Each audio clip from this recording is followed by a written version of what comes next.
This is Nightly Business Report with Tyler Matheson and Sue Herrera.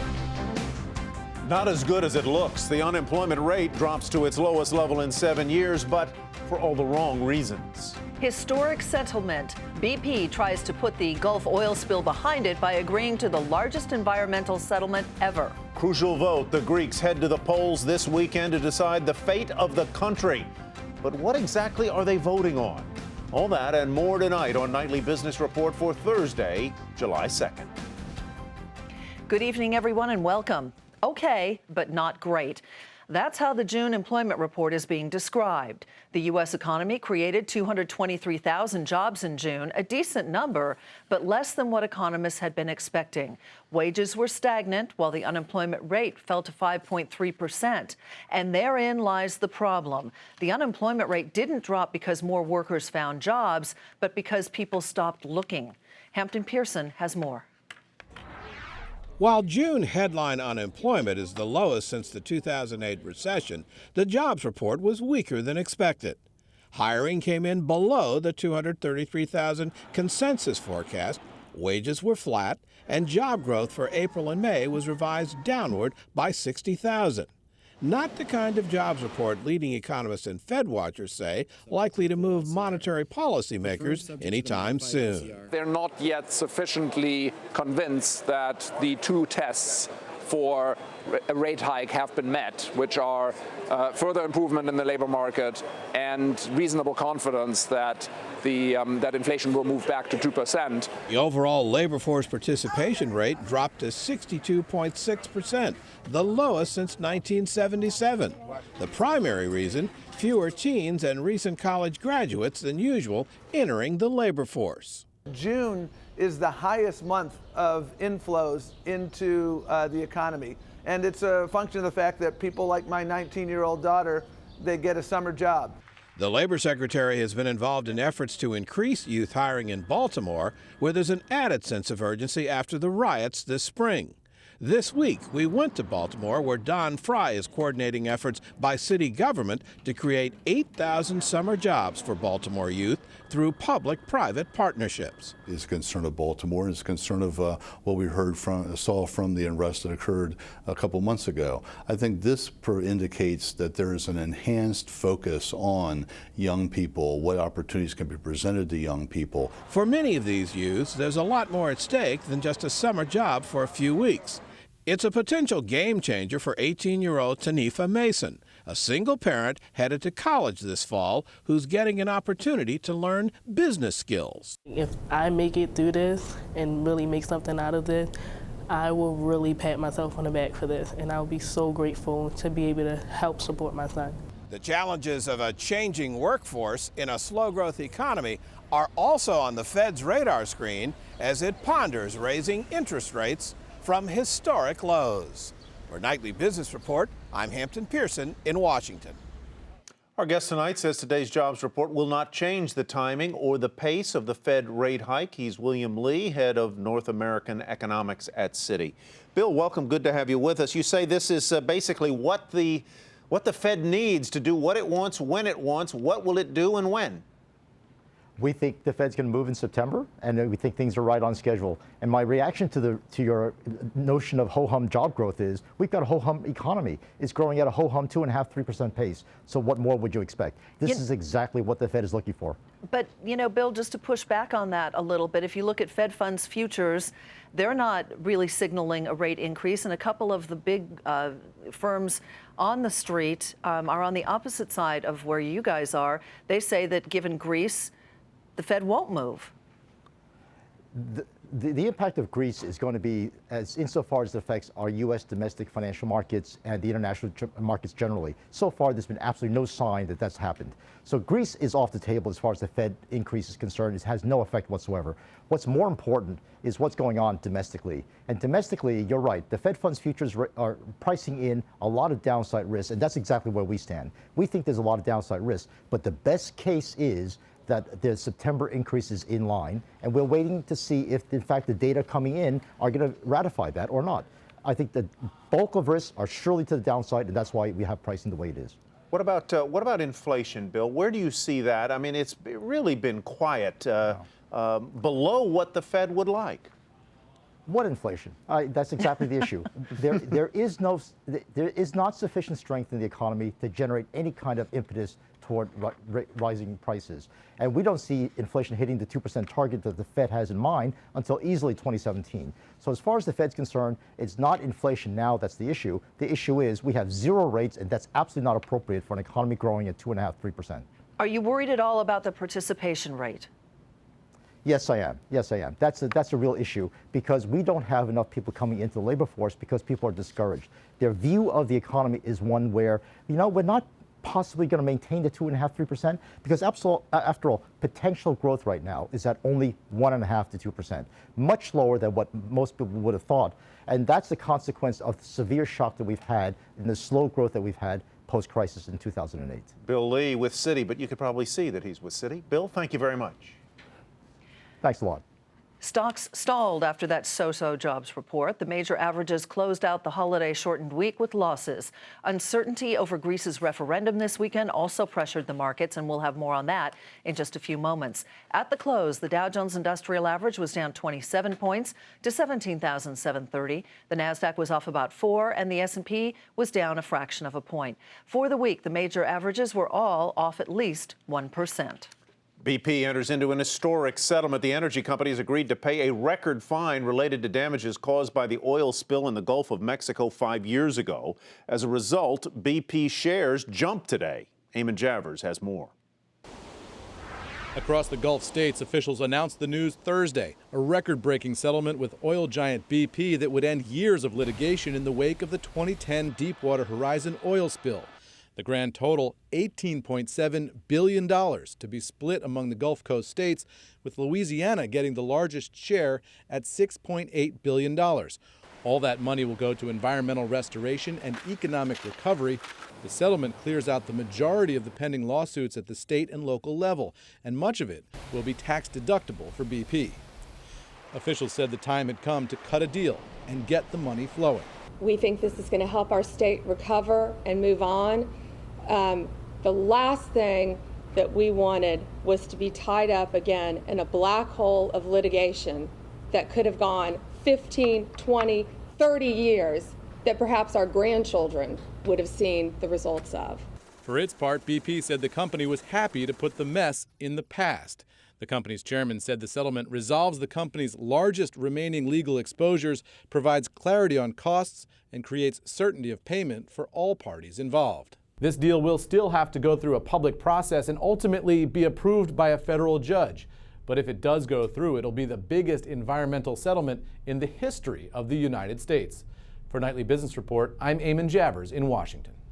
Regulators accusing Fiat Chrysler of not moving fast enough on recalls. The National Highway Traffic Safety Administration says the automaker failed to provide timely and accurate recall information to the agency, which is looking into Chrysler's handling of 23 recalls involving 11 million vehicles. More now on Greece and the controversial referendum Sunday that could decide whether the country continues to use the euro as its currency.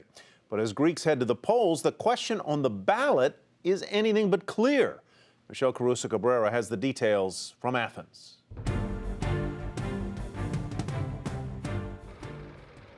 The ballots are printed and the metal frames for polling stations being moved into place as Greece goes into full campaign mode for this Sunday's referendum, a vote to decide whether or not to accept unpopular economic reforms in exchange for billions more in bailout money. The streets are filled with posters urging Greeks to vote yes or no. OXI is pronounced ohi, and it means no. NAI is pronounced ne, and it means yes. Ναι στο ευρώ. Ads for both sides fill the airwaves. Όχι. Social media sites like Facebook and Twitter are also campaign platforms. While the choice in answers is clear, the actual question on the ballot is complicated. It reads, should the plan of agreement be accepted, which was submitted by the European Commission, the European Central Bank, and the International Monetary Fund in the Eurogroup of June 25, 2015, and comprised of two parts which constitute their unified proposal? Regardless of what the ballot says, other European leaders have told the Greek people very clearly They should see this vote as a decision on whether or not they want to stay in the euro. Dutch Finance Minister Jerome Dijsselbloem went as far as to say that Greece has no place in the Eurozone if it isn't willing to reform, and that a no vote means Greece will be left to its own devices. The Prime Minister of the country, Alexis Tsipras, went on television tonight and said that's not true. He's telling Greeks to vote against the agreement, arguing a strong no vote will give him a better negotiating position and that he'll have a deal within 48 hours after Sunday's vote. In the meantime, the banks are still closed, except to pensioners who come day by day based on alphabetical order to collect 120 euros of their monthly stipend. The European Central Bank won't decide what to do next about Greek banks until at least Monday, after the results of the referendum are known. With banks closed, Western Union and MoneyGram can't send or receive money. And because Greece is so reliant on imports, business leaders say it's only a matter of time before there are shortages. If you look at it, the tip of the iceberg, end of the day, you're looking at machinery, pharmaceuticals. Pharmacist George Bakakos says customers are already shifting their buying habits for fear of empty shelves. They're buying less cosmetics and more needed products like infant milk, diabetes products like strips, testing strips, and insulin. Regardless of what happens on Sunday, the Greek economy is already suffering dramatically. For Nightly Business Report, Michelle Caruso Cabrera, Athens. Still ahead, as the healthcare industry undergoes tremendous change, there are some stocks that could see some big gains. Our market monitor is naming names.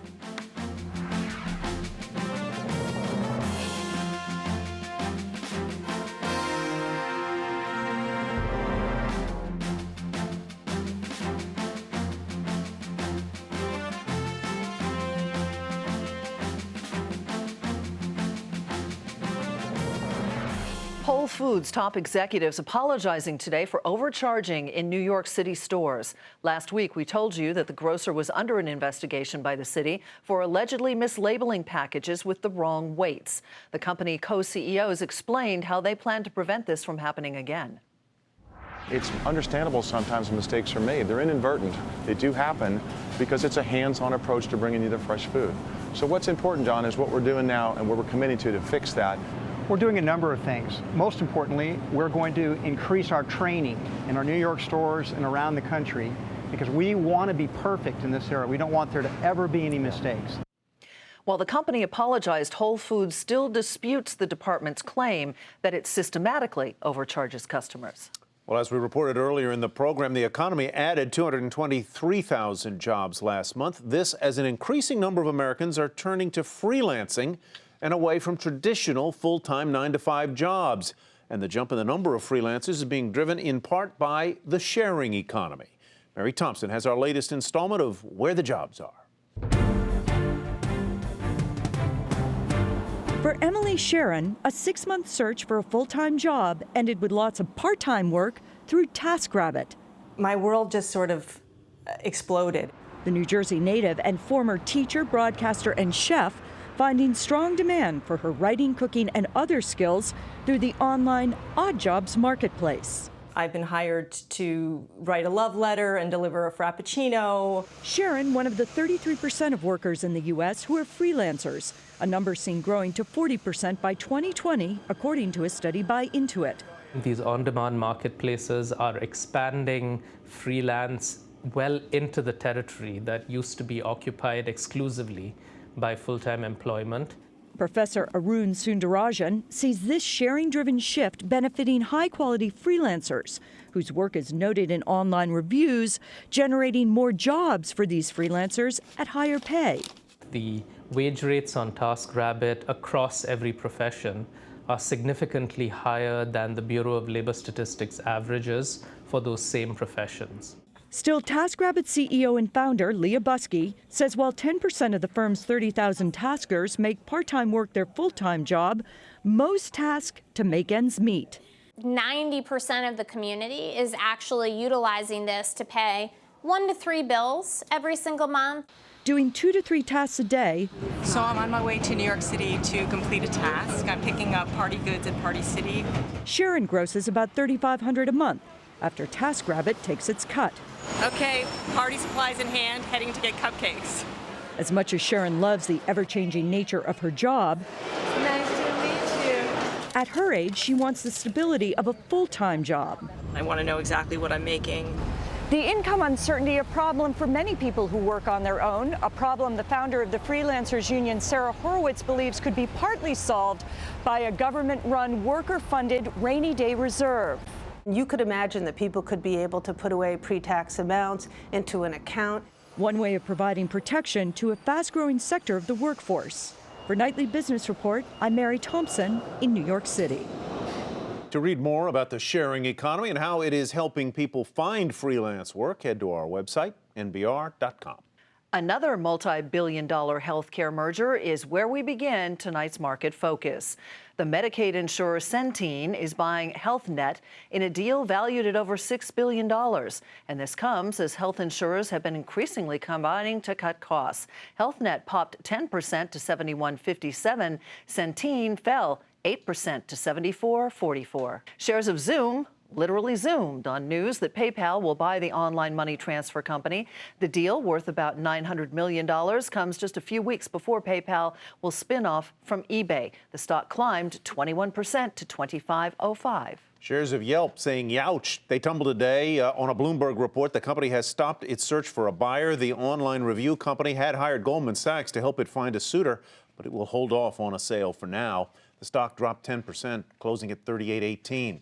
Anthem and Cigna reportedly rekindling their merger talks after the healthcare insurer rebuffed Anthem's $47 billion merger proposal last month.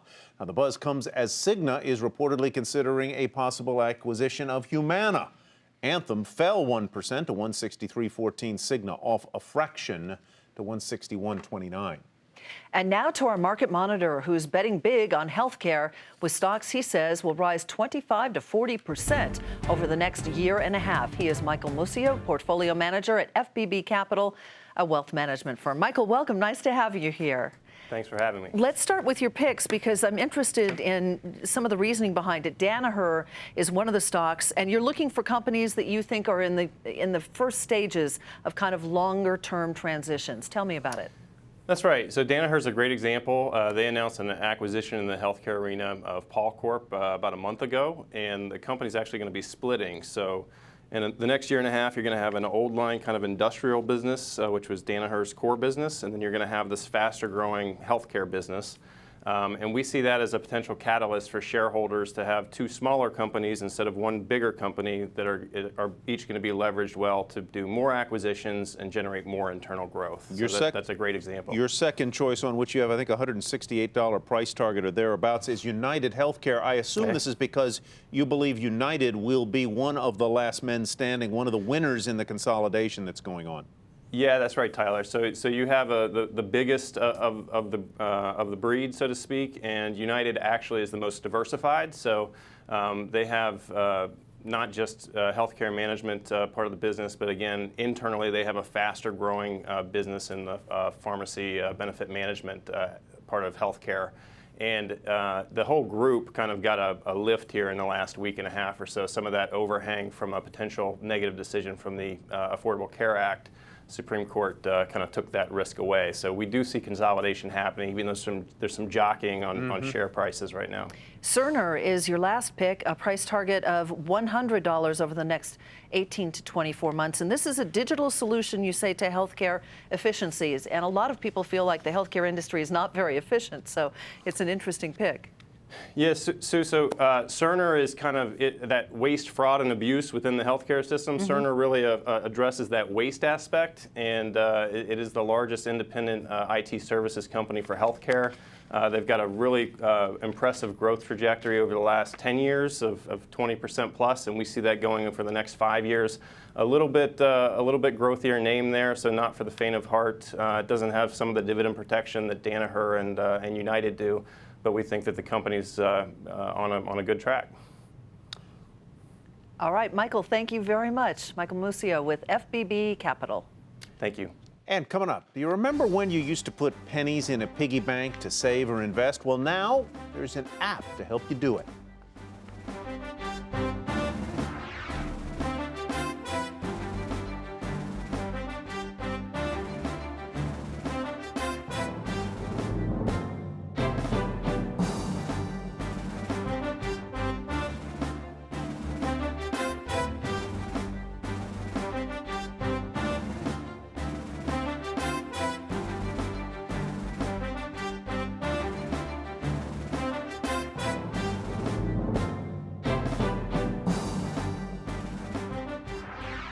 50 years after the Grateful Dead was formed, the band will be playing its final show. And this farewell tour isn't just about the songs and the fans, but also about the band's financial legacy. Steve Leisman has more from Chicago.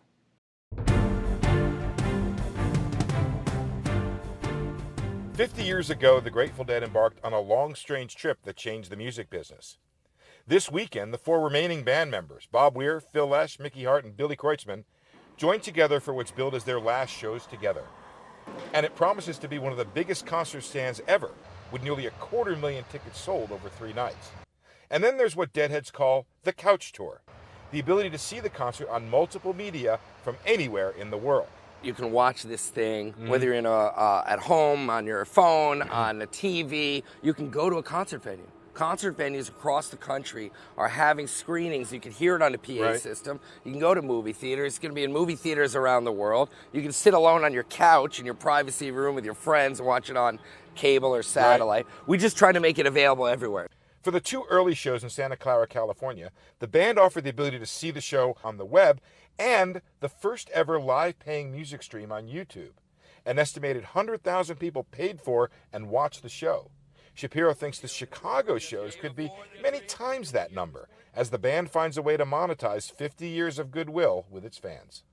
The Grateful Dead's most commercially successful song was Touch of Grey.